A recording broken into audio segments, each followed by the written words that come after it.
देखिए बाबू, आज आप लोग का जो हम क्लास जो करवाने जा रहे हैं, ये तो सबसे पहले आप लोग से हम एक रिक्वेस्ट करेंगे कि आज आप लोग का है जो क्लास बहुत दिन से बंद था और फिर हम आप लोग को है जो क्लास को शुरुआत किए हैं। तो सबसे पहले हम लोग शुरुआत जो किए हैं इस क्लास को, तो नए सिलेबस और नए तरीक़ा से हम लोग करेंगे। तो सबसे पहले हम लोग सिलेबस जानेंगे कि टेक्निकल का जो सिलेबस होता है, देखिए टेक्निकल का सिलेबस जो होता है यही इतना सिलेबस है, यही इतना चैप्टर पढ़ना है, ठीक है। और जब तक हम लोग अच्छे तरीक़ा से, जब तक सिलेबस को नहीं जानेंगे स्मार्ट तरीक़ा से, तब तक है जो सफलता नहीं मिलेगा। और ख़ास करके इतना चैप्टर अगर हम पढ़ लेते हैं, 10 से 11 चैप्टर है मात्र, किताब में लगभग 20 से 24 चैप्टर है बाबू, लेकिन आप लोग को हम सिर्फ 10 से 11 चैप्टर ही बताए हैं। मेन टॉपिक, मेन चैप्टर का नाम बताए हैं, यहाँ पर आगे चर्चा भी करेंगे।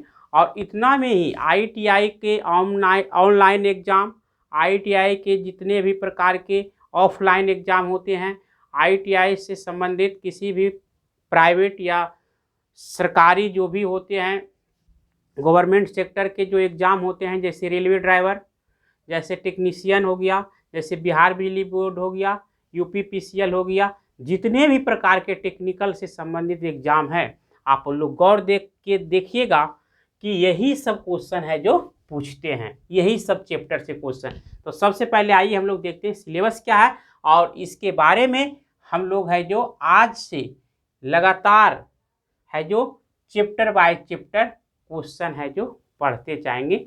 और बहुत कम समय में, मात्र 1 से 1.5 महीना के अंदर हम लोग है जो क्या है टेक्निकल पर अच्छा पकड़ मजबूत बना लेंगे। तो आइए हम लोग देखते हैं फ्रेंड एक बार फिर से। देखिए पहला जो चैप्टर है आप लोग का सिलेबस में, औजार। औजार जो होते हैं जिसको हम लोग बोलते हैं टूल्स। क्या बोलते हैं दोस्त? टूल्स। टूल्स में होता है औजार। इसमें है जो औजार होता है पढ़ना, तो 1-2 क्वेश्चन पूछता है। और ये औजार है जो 3 प्रकार के होता है। औजार चैप्टर में पढ़िएगा तो 3 प्रकार के औजार होता है। जैसे एक होता है कटिंग औजार, एक होता है मेजरिंग औजार, और एक होता है क्या चीज़, एक औजार होता है मार्किंग औजार। ठीक है, तो 3 प्रकार के औजार में हम लोग ज़्यादा से ज़्यादा देख लेंगे। तो उसके बाद दूसरा हो जाता है चैप्टर प्रारंभिक विद्युत, जिसको हम लोग कहते हैं बेसिक इलेक्ट्रिसिटी। बेसिक इलेक्ट्रिसिटी में आप लोग का बहुत सारे नियम है, किरचॉफ के नियम, ओम का नियम, लेंज लॉ, सारा चीज़ आ जाएगा। AC धारा, DC धारा, समझ रहे हैं, ये करंट का मात्रक क्या है, विभवांतर का मात्रक क्या है, प्रतिरोध का क्या मात्रक होता है, चालकता का क्या मात्रक होता है, चालक होता क्या है, चालकता कहते हैं किसे। ठीक है, एकदम सारा चीज बेसिक इलेक्ट्रिसिटी प्रारंभिक विद्युत में हम लोग क्या है मजबूत कर लेंगे। तो सबसे पहले इसको भी देखना जरूरी है, ये चैप्टर को भी।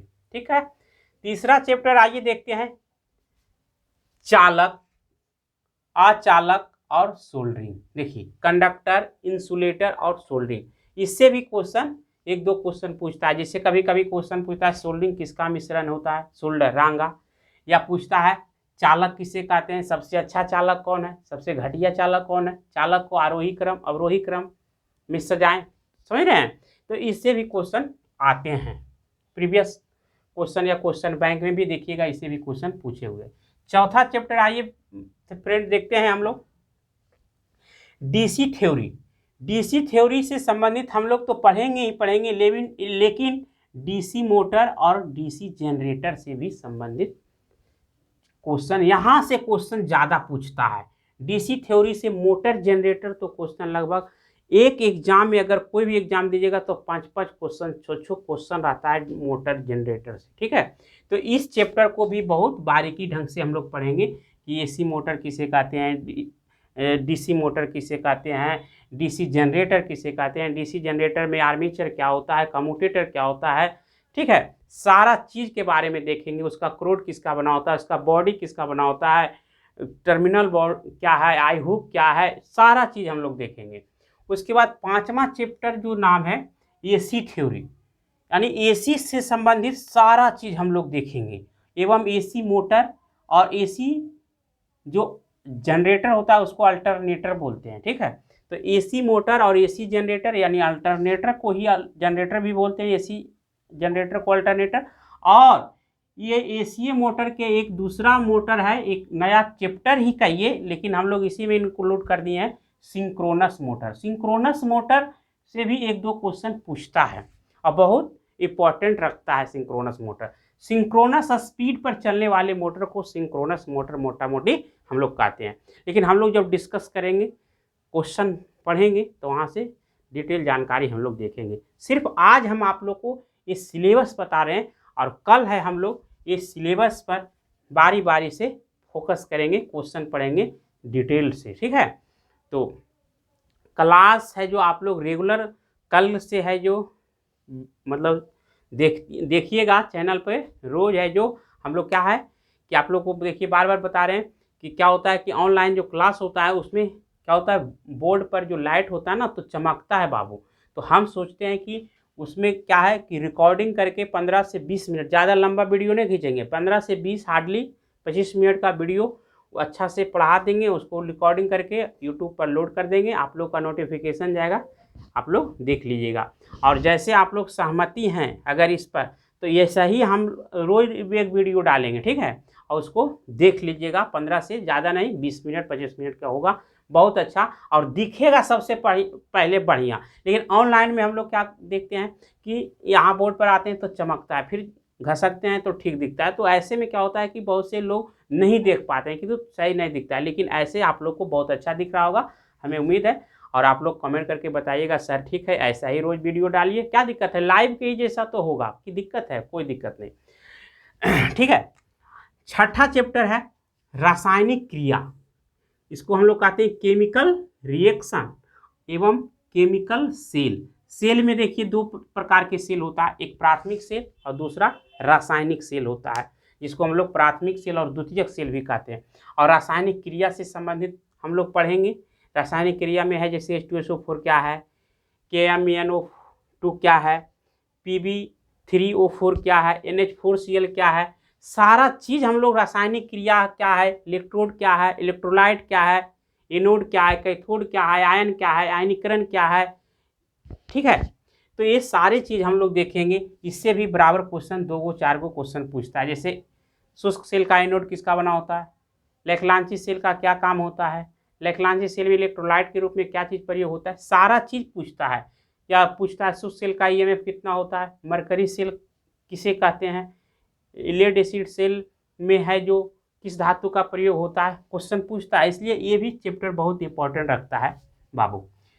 और 7वां चैप्टर है आप लोग का ट्रांसफार्मर। देखिए इससे भी क्वेश्चन बहुत आता है, एकदम आप लोग को पता है, एग्जाम दिए होंगे या नहीं दिए हैं तो आप क्वेश्चन देख सकते हैं, पिछले जो ईयर का क्वेश्चन पूछे हुए पहले साल का, उसमें भी देखिएगा ट्रांसफार्मर से 2 से 3 क्वेश्चन, 4-4 5-5 क्वेश्चन दे देता है। ठीक है, कभी ट्रांसफॉर्मेशन रेशो निकालने के लिए दे देता है, कभी इनपुट आउटपुट वोल्टेज निकालने के लिए दे देता है, कभी है जो टर्मिनल निकालने के लिए दे देता है, कभी कभी है जो उसका स्लिप प्रतिशत निकालने के लिए दे देता है, ऐसा क्वेश्चन भी देता है।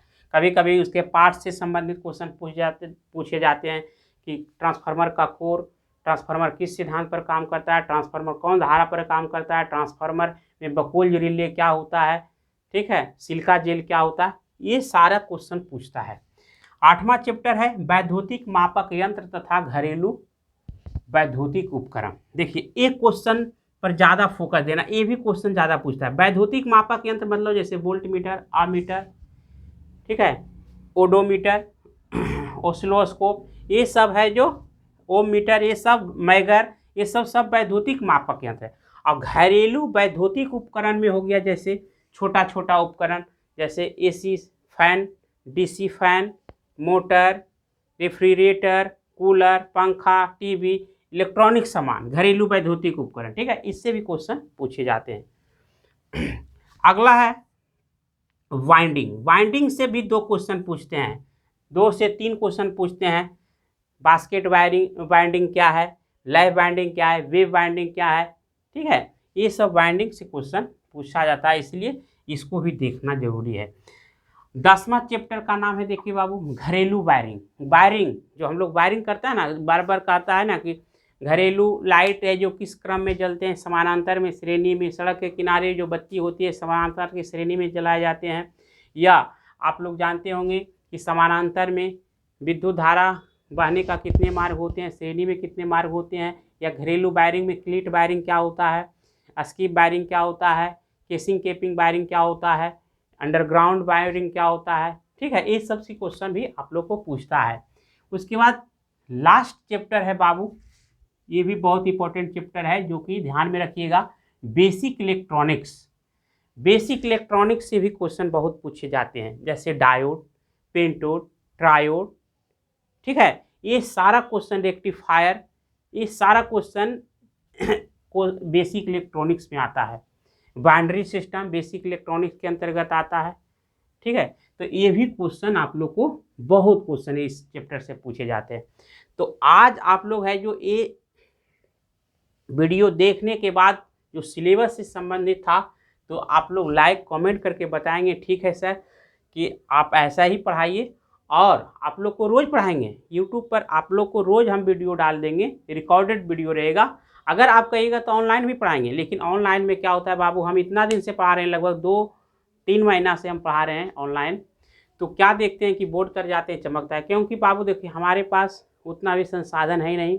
धीरे धीरे आप लोग का ही सपोर्ट मिला है तो यहाँ तक पहुँचे हैं, और कुछ दिन हम लोग और सपोर्ट करेंगे। आप लोग तो पढ़ने से ही ने मतलब रखिए, क्या दिक्कत, ऑनलाइन तो वो भी रहता है, रिकॉर्डेड रहे या ऑनलाइन, कोई दिक्कत है। आप यही है कि आपको किस तरीक़ा से पढ़ाया जा रहा है, या आप समझते हैं, अच्छा से अच्छा कोई भी तरीका होना चाहिए, आपको समझ में आ जाना चाहिए। अच्छा से अच्छा पॉइंट बना करके पढ़ाया जाए, कोई भी तरीका हो, लेकिन आप लोग को दिखना सबसे पहले ज़रूरी है। आवाज़ सही से आप लोग को सुनाई पड़ना चाहिए, यही आप लोग को उद्देश्य होना चाहिए। ठीक है, और अगले दिन से हम लोग पहले चैप्टर बाय चैप्टर हम लोग पढ़ते जाएंगे और उसे क्वेश्चन लिखाते जाएंगे, और है जो आप लोग को सारा सॉल्यूशन, अगर आप लोग का कोई मतलब कन्फ्यूजन अगर आता है तो मेरा व्हाट्सअप नंबर हम बता देते हैं।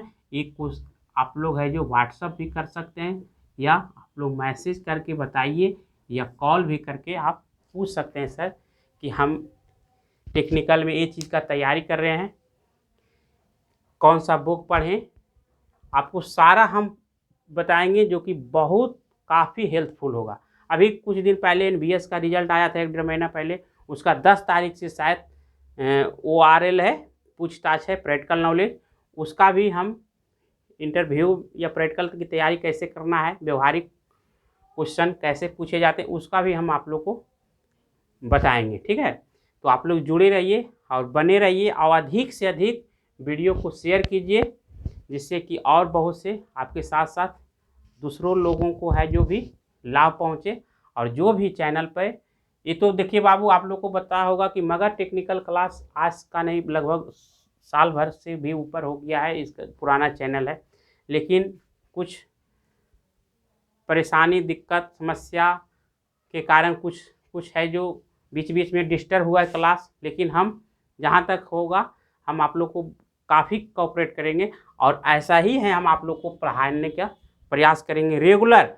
रोज़ एक वीडियो, 24 घंटा में एक वीडियो ज़रूर चल जाएगा।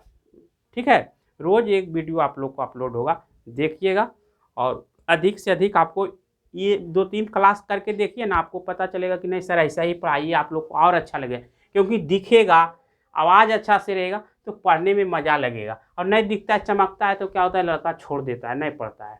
ठीक है बाबू, तो अब हम वीडियो को ज़्यादा लंबा नहीं करेंगे, और अब आप लोग है जो रेगुलर है जो इस क्लास को देखेंगे, और जो चैनल पे नए हैं वो क्या करेंगे कि इस चैनल को सब्सक्राइब करके बेल आइकन बटन दबा दीजिएगा, ताकि रोज़ वीडियो का नोटिफिकेशन आप लोग को मिल जाएगा और देख लीजिएगा। मतलब आपको ये जो रिकॉर्डेड क्लास है लगभग 1 से 1.5 महीना कर लीजिएगा, बता देते हैं। तो आपको कोई भी ITI से एग्ज़ाम, टेक्निकल, रेलवे हो, बिजली बोर्ड हो, DRDO का भी एग्ज़ाम हो, या ITI का CBT ऑनलाइन एग्ज़ाम हो, ऑफलाइन एग्ज़ाम हो, सारा एग्ज़ाम निकल जाएगा। ठीक है, ये हम मतलब आप लोग से मतलब एक सांत्वना और पूर्ण विश्वास भी देते हैं कि आप लोग देखिए, ज़रूर फ़ायदा होगा। Thank you, best of luck. फिर है मिलेंगे नेक्स्ट क्लास में। धन्यवाद।